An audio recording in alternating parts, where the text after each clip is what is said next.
3주차 2교시 강의를 시작하도록 하겠습니다. 이번 시간에는 경영 컨설팅에 대해서 같이 생각해보는 시간을 갖겠습니다. 지난 시간에 우리가 컨설팅의 개념과 컨설팅의 이해에 대해서 학습하였습니다.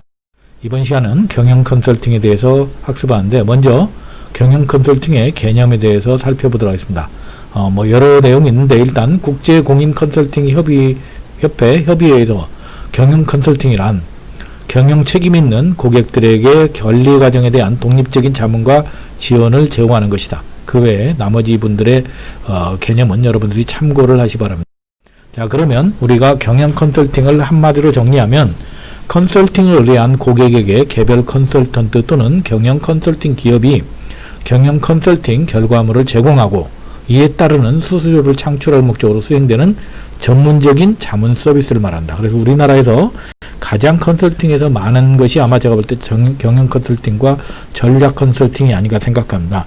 제가 생각하는 경영 컨설팅은 기업의 성과 개선을 위해서 지식이나 기법, 자산의 활용을 통한 조직의 가치를 창출하고 가치 창출은 문제의 해결을 실행하거나 객관적인 조언을 통해 목표를 달성하는 것. 결국은 모든 기업을 운영하는 오너 입장에서는 그 기업의 이익 창출과 지속 가능성인 어떤 성장이 목표가 아닐까 생각합니다. 그런데 우리가 사람도 이렇게 생로병사라는 과정이 있듯이 기업도 그런 흥망성쇠가 있습니다. 그래서 기업을 운영하는 어떤 운영자나 어떤 그 오너 입장에서는 이 기업의 현재 어떤 문제점 무엇이고 앞으로 나아가야 할 방은 무엇인지, 특히 요즘 같은 예측 불가능한 이런 그 불확실성한 어떤 경영 상황에서는 기업의 존속을 위해서 누군가의 어떤 자문을 통해서 해결하고자 하는 욕망은 강할 것으로 생각됩니다. 그래서 가장 오래된 어떤 컨설팅의 시장에서 오래된 것이 아마 경영 컨설팅이 아닐까. 그 이유는 바로 우리가 이제 20세기 들어가면서 기업들이 성장하게 되면서 기업의 오랜 수건인 어떤 성과 관리, 어떤 생산성 관리, 지속성 관리, 수익성 관리를 위해서 어떤 컨설팅을 통한 결과물을 창출하기 위한 니즈와 어떤 이런 것들이 잘 맞아떨어지지 않나 생각합니다. 자, 그러면 경영 컨설팅의 특징을 보면은 크게 5가지로 볼 수 있습니다. 첫 번째, 전문 서비스다. 경영상 야기되는 제 문제, 여러 가지 있죠. 회계 문제, 인사 문제, 마케팅 문제, 생산성 문제, 수익성 문제, 여러 가지가 있습니다. 이런 문제를 해결하기 위한 전문 지식과 기술을 기반으로 직무를 수행할 수가 있습니다. 그 다음 두 번째는 자문 서비스입니다. 컨설턴트 또는 컨설팅 기업은 수행한 컨설팅 결과에 대한 책임을 지지 않습니다. 그래서 실질적으로 우리 컨설팅의 가장 어떻게 보면은 또 장점이자 단점이라고 볼 수 있는데, 컨설팅하는 사람들 입장에서는 일단은 해결하는 제시하지만 그 결과에 대한 책임을 지지 않습니다. 그런데 실질적으로 어떤 수진 기업 입장에서는 굉장히 또 거기에 대해서 의존하는 바, 그죠?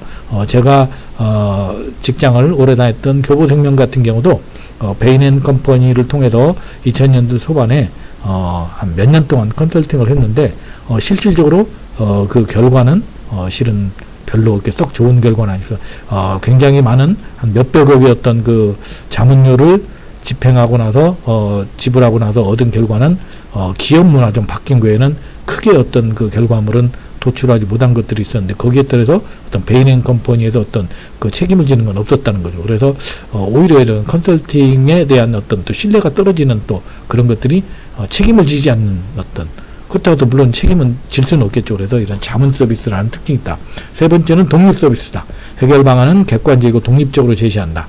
네 번째, 일시적인 서비스다. 계약에 의해서 일정 기간 한시적으로 서비스를 제공하는 게 평생 제공하는 거 아니죠. 그 다음에 결국은 상업적 서비스다. 수익이나 이윤 창출을 위해서 컨설팅 서비스를 제공하는 이런 특징을 볼 수 있습니다. 자, 그러면 경영 컨설팅의 목표를 보면은 크게 한 6가지로 볼 수 있습니다. 우선은 기업의 내부의 문제점을 파악을 할 수가 있고, 또한 조직의 목표 달성을 위해서 컨설팅을 할 수도 있고, 또 경영 혁신의 어떤 동기부여, 이런 관점에서 할 수도 있고, 또 예를 들어서 기업의 성장 활로를 모색하기 위해서, 또 기업의 역량 강화를 위해서, 또 경영상 애로 해소를 위해서, 그 외에도 여러 가지가 있는데 주로 경영 컨설팅의 목표는 크게 이런 6가지의 어떤 목적을 가지고 추진하는 경우가 많다고 말씀드릴 수가 있습니다. 그래서는 컨설팅을 하는 기업의 관점, 이런 관점의 필요성이 각각 대두된다고 봅니다.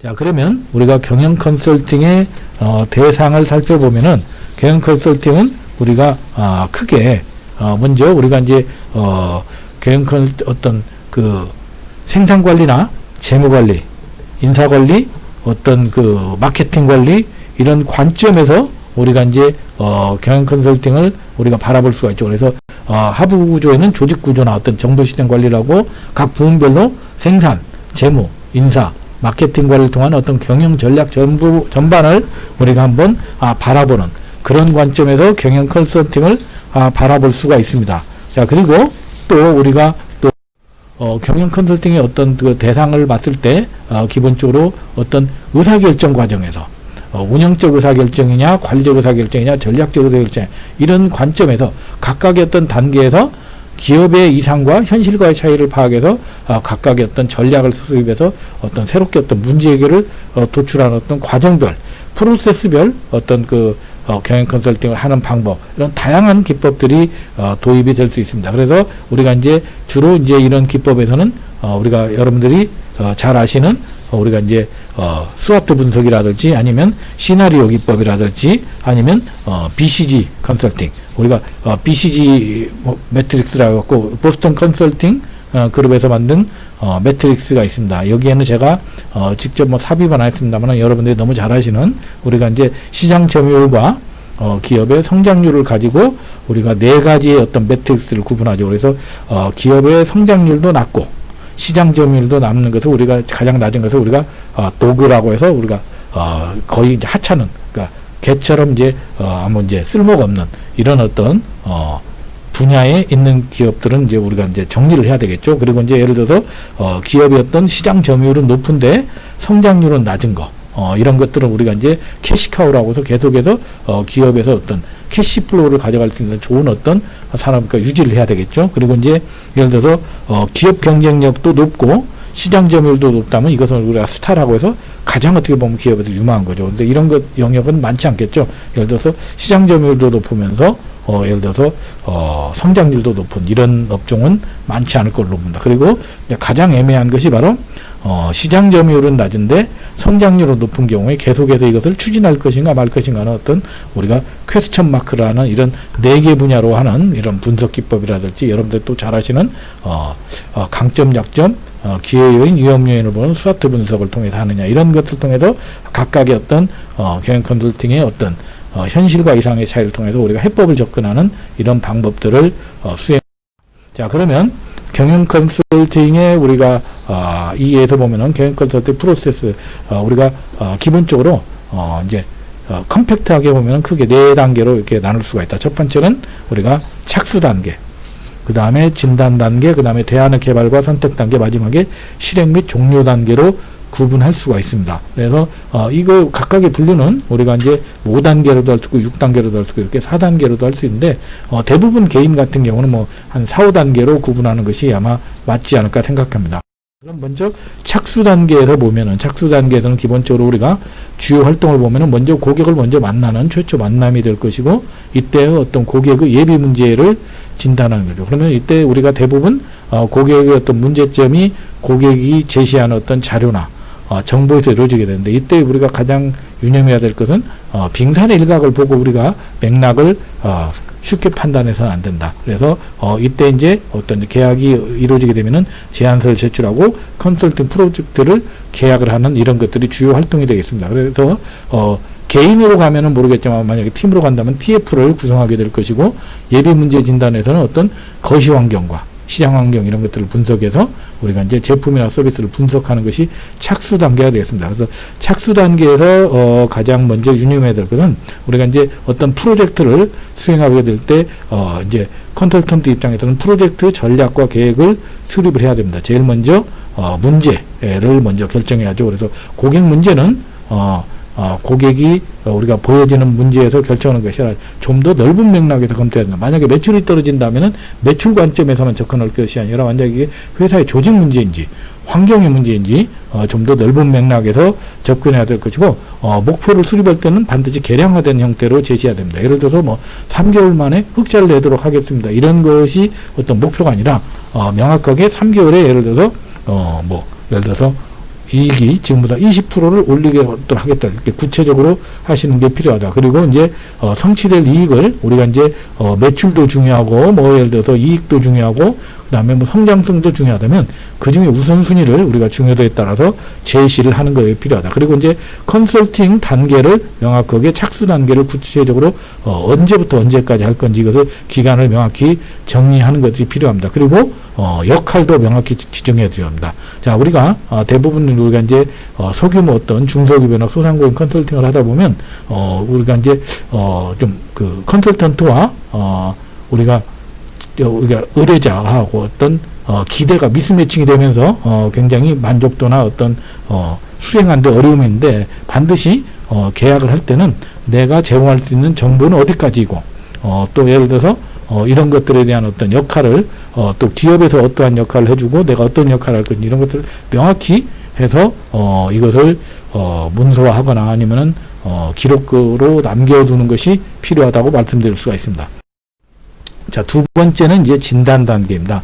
어떻게 보면 진단 단계가 이제 컨설턴트가 제대로 된 어떤 정보를 수집하고 사실관계를 취합하느냐는 어떤 의사가 어떻게 환자를 문진하고 어떤 검진하는 것이 중요하듯이 이때가 어떻게 보면은 기업을 제대로 이해하는 가장 어떤 중요한 단계가 아닐까 생각합니다. 그래서 진단 단계에서 주요 활동은 우선 문제를 진단하는 거죠. 그래서 문제를 보이는 문제만이 아니라 어떤 숨겨진 문제가 없는지 이런 것들을 봐야 되고 실질적으로 기업에서 현재 매출이 떨어졌으면 어떻게 매출이 떨어졌는지 사실을 명확히 팩트를 계량화시켜서 알 수 있어야 합니다. 그래서 자료 수집을 우리가 구체적으로 아주 잘 할 필요가 있고 그다음에 자료 분석과 이런 것들을 통합해서 우리가 해야 됩니다. 그래서 이때 사용되는 기법은 기업 전략 분석이라든지 아니면 밸류체인 분석이라든지 고객 분석 또 기업 및 조직 역량 분석 등을 통해서 우리가 하게 됩니다. 그래서 이때 우리가 진단 단계에서 유의해야 될 것은 우선 기본적으로 진단이라는 것은 고객의 문제와 목적을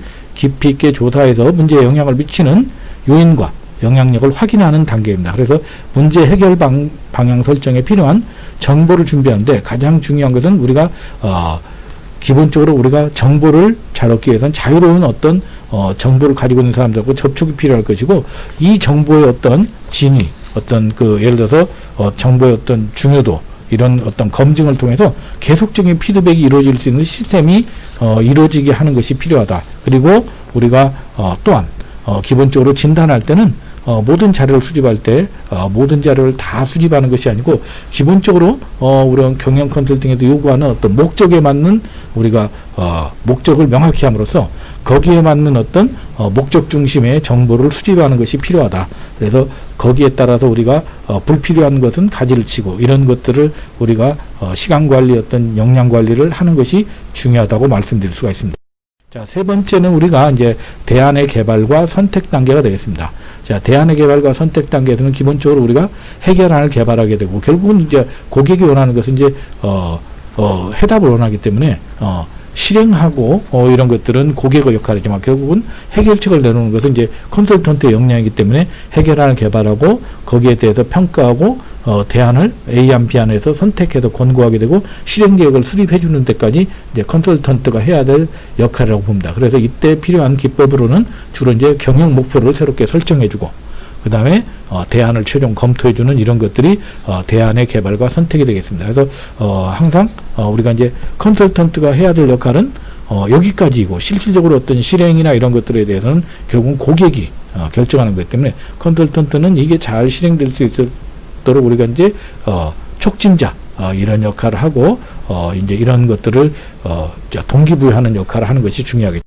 자, 마지막으로 이제 실행 및 종료 단계를 보겠습니다. 자, 실행 및 종료 단계에서는 우리가 기본적으로 주요 활동은 실행과 모니터링하고 그 다음에 이런 것들에 대해서 계속적으로 최종 보고도 해주고 또 사후 계획도 수립해 줍니다. 그래서 기법으로는 우리가 이해관계자도 분석하고 또 위험 요인도 분석하고 그다음에 변화에 대한 어떤 시나리오에 대한 모니터링 이런 것들을 통해서 우리가 해줄 필요가 있다. 특히 우리가 실행 계획에서는 최상의 해결책을 제공하기 위해서 해결안 탐색을 위한 방향 설정과 체크리스트가 굉장히 중요합니다. 그래서 기본적으로 어떤 여러분들이 제안한 기법이 과연 어느 정도 기술적으로 어떤 문제가 없는지 아니면 기업에서 어떤 생각하고 있는 것과 참신성이 있는지 또한 새로운 독창적 방법이 있는지 이런 것들을 해서 기본적으로 해결안으로 달성이 가능한 시인지 아니면 또 효과가 지속되는 아이디어인지 아니면 이걸 해결하는 데 있어서 어떤 어려움이 발생할 것인가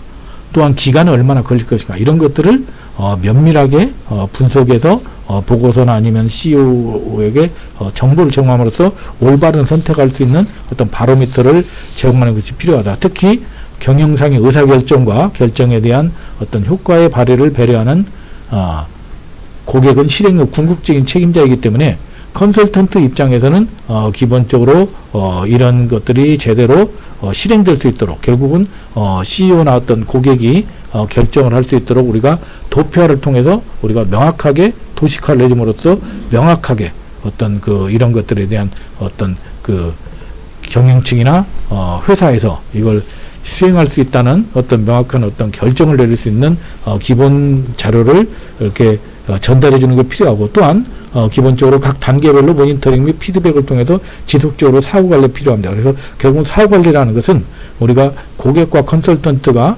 서로의 어떤 윈윈하는 관계로 봅니다. 그래서 고객 입장에서는 실행에 대한 체크 및 피드백을 수용함으로써 어떤 컨설팅에 대한 어떤 만족도나 이해도가 높아지는 거고 또 컨설턴트 입장에서는 결국은 새로운 어떤 고객을 또 유망 고객으로 발굴함으로써 장기적으로 우리가 컨설팅 계약 기회를 갖는 이런 또 좋은 기회, 좋은 어떤 수진 기업을 확보할 수 있는 기회가 될 것입니다. 그래서 기본적으로 우리가 최종 보고는 고객에 대한 어떤 제안을 제시하고 나서 고객 내부 보고서를 통해서 최종 보고서로서 이렇게 해서 계속해서 피드백을 해주는 이런 것들이 필요하다고 말씀드릴 수가 있습니다.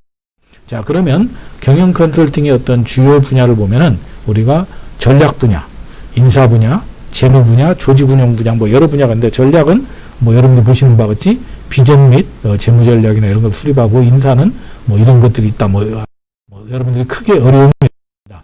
그다음에 이제 경영 컨설팅의 이해에서 보면은 우리가 성장 단계별 경영 컨설팅을 보면은 우리가 크게 이제 네 단계로 볼 수가 있습니다.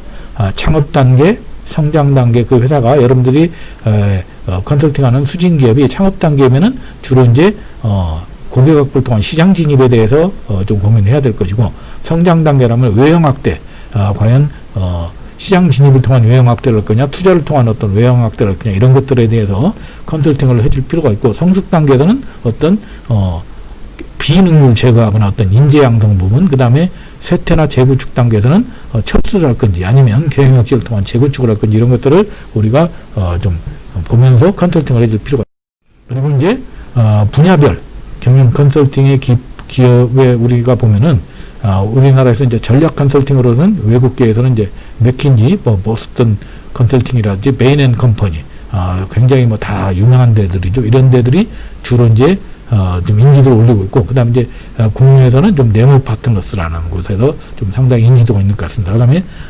오퍼레이션 컨설팅에서도 뭐 외국계나 국내에 참고하시면 되겠습니다.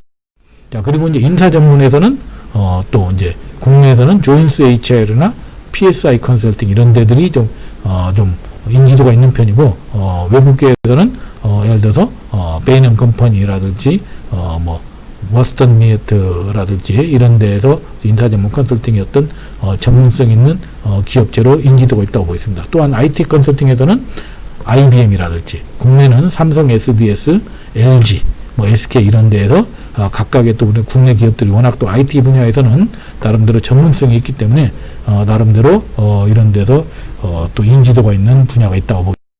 자, 그러면 우리가 이제 경영 컨설팅의 기본 모델을 보면은 기본적으로 이제 많이 하는 프로세스가 이겁니다.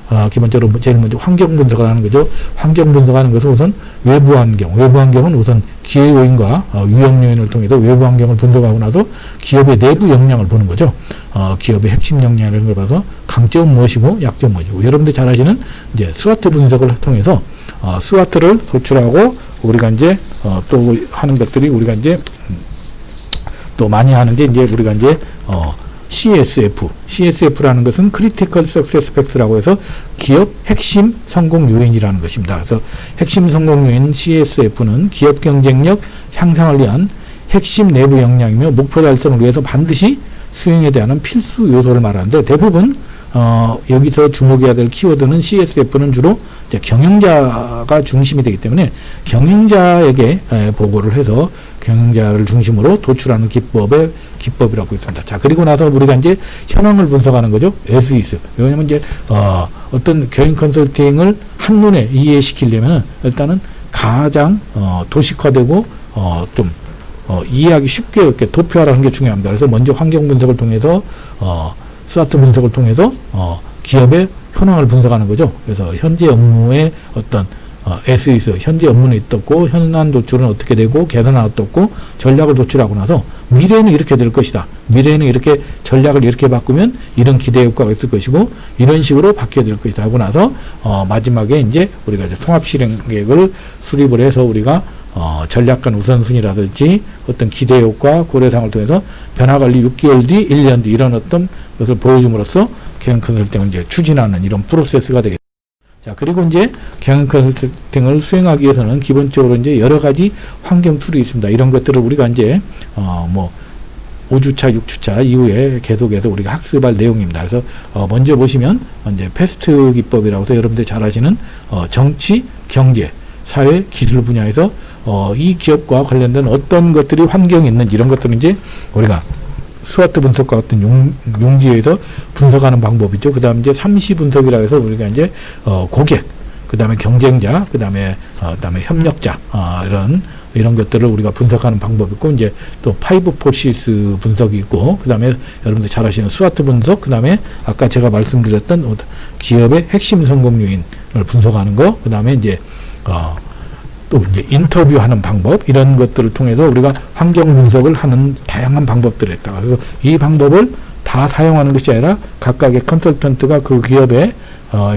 환경과 또 컨설턴트의 어떤 역량에 맞는 기법의 한두 가지를 사용해서 가장 효율적인 것을 분석 기법으로 활용을 하면 될 것 같습니다. 자, 이어서 이제 경영 컨설턴트들의 어떤 3단계 성장 모형에 대해서 살펴보면서 이번 시간을 정리하도록 하겠습니다. 자, 우리가 이제 컨설턴트들이 여러분들 이제 다음 시간에 우리가 컨설턴트의 어떤 역량, 그 다음에 우리가 이제 진정한 컨설턴트는 어떤 역량을 키워야 되는지 이런 것들을 학습하게 될 건데, 우리가 경영 컨설턴트의 어떤 성장 모형이 크게 3단계 모형과 4단계 모형이 있는데 이걸 소개하면서 이번 시간을 마치도록 하겠습니다. 자, 우리가 경영 컨설턴트는 크게 3단계로 나눌 수가 있습니다. 첫 번째 컨설턴트, 그 다음에 그보다 한 단계 위인 매니저 컨설턴트, 그 다음에 파트너 컨설턴트로 이렇게 성장할 수가 있는데, 컨설턴트는 주로 이제 사실 수집이나 문제 정의나 해서 이렇게 보고서를 준비하는 이런 단계이고, 이제 매니저 컨설턴트는 좀 더 좀 아무래도 이제 좀 큰일을 하는 계약을 추진한다든지